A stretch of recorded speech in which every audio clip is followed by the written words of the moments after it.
ইমানকে পরীক্ষা করবেন 5টা জিনিসের দ্বারা। এই পরীক্ষায় পাশ করার জন্য পুঁজি লাগবে একটা, ধৈর্য। কি ধৈর্য?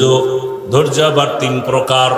ইবাদতের বেলায় ধৈর্য, মুসিবতের বেলায় ধৈর্য, গুনাহের বেলায় ধৈর্য। ইবাদতের বেলায় ধৈর্য, ধৈর্য বড় দামি এক সম্পদ। আল্লাহ নিজেই বলেন, ধৈর্যের সম্পদটা যারা অর্জন করবে আমি তাদের বড় বড় 2টা পুরস্কার দান করব। একটা পুরস্কার দুনিয়ায় দিব, আর একটা পুরস্কার দিব আখিরাতে। দুনিয়ার পুরস্কার কি? আমি আল্লাহ তার বন্ধু হয়ে যাব।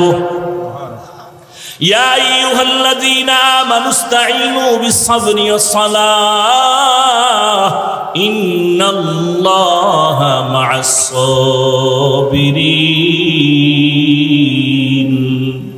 আল্লাহ বলেন, যারা তোমরা সাহায্য চাও মুসিবতে পড়ে, ধৈর্যের দ্বারা নামাজের মাধ্যমে আমি ধৈর্য ধারণকারীর বন্ধু হয়ে আছি।